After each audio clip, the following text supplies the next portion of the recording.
కోల్కతాలో జూనియర్ డాక్టర్పై అత్యాచారం ఘటనలో సంచలన విషయాలు బయటకు వస్తున్నాయి. నిందితుడు సంజయ్ రాయ్ బాధితురాలిపై హత్యాయత్నానికి ముందు కోల్కతాలోని 2 వ్యభిచార గృహాలకు వెళ్లినట్టు కోల్కతా పోలీసులు వర్గాలు పేర్కొన్నాయి. ఘటన జరిగిన ఆగస్టు 8న రాత్రిపూట అప్పటికే మద్యం తాగిన రాయ్ ఆసుపత్రికి చెందిన మరో సివిక్ వాలంటీర్తో కలిసి కోల్కతాలోని రెడ్ లైట్ ఏరియాకు వెళ్లినట్టు పోలీసులు తెలిపారు.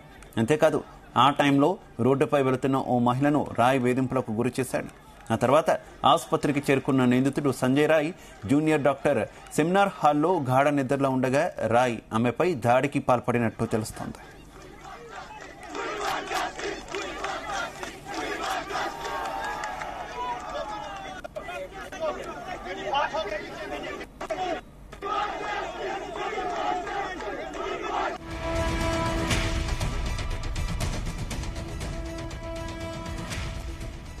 ఇదే విషయానికి సంబంధించి మరింత సమాచారం మా కరెస్పాండెంట్ శ్రీచరణ్ అందిస్తారు.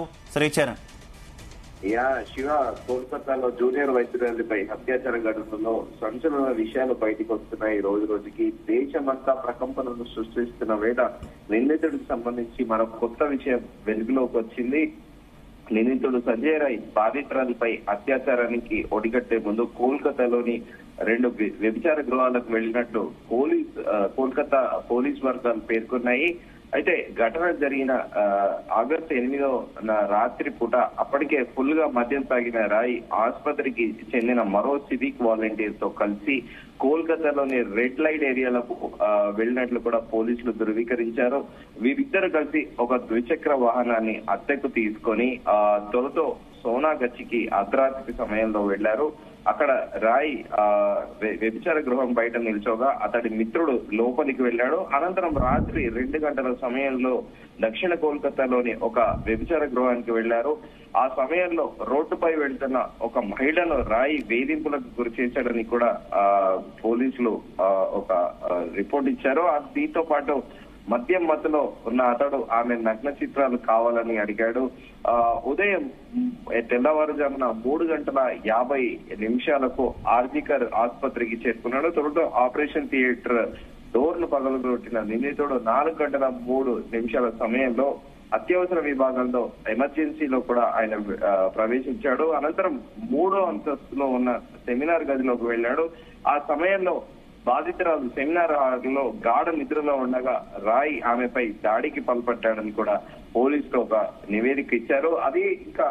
అదే రోజు రాత్రి 11 గంటల సమయంలో ఆర్జికర్ ఆసుపత్రి వెనుక వైపు వెళ్లి రాయ్ మద్యం తాగినట్లు కూడా పలువురు పేర్కొన్నారు. ఆ సమయంలో పోర్నోగ్రఫీ వీడియోస్ కూడా చూసినట్లు చెప్పారు. మద్యం తాగాక పలుమార్లు ఆసుపత్రి ప్రాంగణంలో చక్కర కొట్టినట్లు కూడా పోలీసు వర్గాలు పేర్కొన్నాయి. ఇక బాధితురాలు చనిపోయిన విషయం ఉదయం వెలుగులోకి వచ్చింది. ఆగస్టు 9న 10:53 బాధితురాలు తల్లికి విషయం చేరవేశారు. అయితే తొలుత అధికారులు ఆత్మహత్య చేసుకున్నట్లు ఆసుపత్రి సిబ్బంది చెప్పారు. అనంతరం ఇది హత్యగా తేలింది. బాధితురాలు చనిపోయిన సెమినార్ హాల్లోకి నిందితుడు వెళ్లినట్లు సీసీ ఫుటేజ్ ఆధారంగా కోల్కతా పోలీసులు అరెస్ట్ చేశారు. దీనిపై దేశ వ్యాప్తంగా కూడా ఇప్పుడు ప్రస్తుతం తీవ్ర ఆందోళనలు వెల్లువెత్తడంతో కేసును సిబిఐకి అప్పగించిన విషయం తెలిసిందే. తొలుత కేసు నమోదు చేసిన ఎస్ఐ అనూప్ దత్తాపై సిబిఐ ప్రశ్నల వర్షం కురిసింది. ఆ ఎస్ఐతో కలిసి నిందితుడు దిగిన పలు ఫోటోలు దర్యాప్తు సంస్థ సేకరించింది. ఈ కేసుకు సంబంధించి తీవ్ర నిరసన వ్యక్తమవుతున్న వేళ సుప్రీంకోర్టు సుమోటోగా స్వీకరించి ఆగస్టు 20వ తేదీన విచారణ చేపట్టిన విషయం తెలిసిందే. ఆర్జికర్ మెడికల్ కాలేజ్ ప్రిన్సిపల్ తీరుపై మండిపడింది. ఆత్మహత్య అంటూ ఎలా చెప్పారంటూ కూడా ప్రశ్నలు సంధించింది. వైద్యురాలిపై దాడికి ముందు అతను రెడ్ లైట్ ఏరియాకు వెళ్లాడు అని పోలీసులు చెప్పడం ఇప్పుడు అంతా దిగ్భ్రాంతికి గురి చేస్తోంది. ఇంకా అసలు ఆ మద్యం మత్తులో దాంతో పాటు అక్కడ డ్రగ్స్ కన్సంప్షన్ కూడా ఎక్కువైపోతుంది ఆ కాలేజ్ పరిసర ప్రాంతాల్లో అనేది కూడా ప్రస్తుతము ఒకటి ప్రచారంలో ఉంది. ఎందుకంటే ఈ బంగ్లాదేశ్ బార్డర్ నుంచే ఎక్కువగా డ్రగ్స్ అనేటివి వస్తుంటాయి అనేది, గంజాయి అనేది చాలా సర్వసాధారణం అయిపోయింది బెంగాల్లో. దానికి మించి హెరాయిన్, కోకైన్, ఈ డ్రగ్స్ బారిన యువత ఎక్కువ పడుతున్నారు. దీంతో అతడు మద్యం మత్తులో ఉన్నాడా లేకపోతే ప్రస్తుతానికి అయితే పోలీసులు అతను మద్యం మత్తులో ఉన్నాడంటున్నారు. కానీ సిబిఐ పూర్తి విచారణలో ఆయన డ్రగ్ అడిక్ట్ అనేది కూడా తేలనుంది. కానీ అంతకు ముందు అటు వ్యభిచార గృహానికి వెళ్ళడము, అనంతరం సెమినార్కి ఎమర్జెన్సీకి వెళ్ళడము, ఆ మధ్యలో అతను ఏం చేస్తున్నాడో అతనికి తెలియని పరిస్థితి. ఇంకా నేరుగా సెమినార్లో వెళ్లి బాధితురాలపై అత్యాచారం చేయడము, ఇదంతా కూడా సర్వత్రా కలకలం రేపిస్తోంది. ఓవైపు జస్టిస్ డివై చంద్రచూడ్ కూడా నిన్న సుప్రీంకోర్టులో కీలక వ్యాఖ్యలు చేశారు. ధర్మాసనం కూడా చాలా కీలకంగా వ్యాఖ్యలు చేసింది.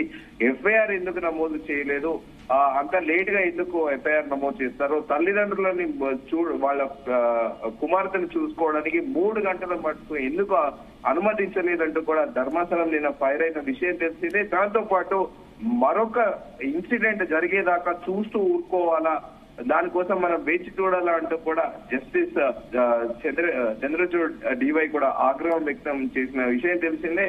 సో తాజాగా రోజుకొక కొత్త విషయాలు బయటకు వస్తున్నాయి. ఈ కోల్కతా జూనియర్ వైద్యురాలి అత్యాచార ఘటన ఎలాంటి మలుపు తీసుకోబోతోందో అనేది అయితే ఒక ఉత్కంఠ అయితే నెలకొనింది శివ. అయితే శ్రీచరణ్, ఈ వార్తలతో పాటు చాలా వార్తలు బయటకు వచ్చాయి.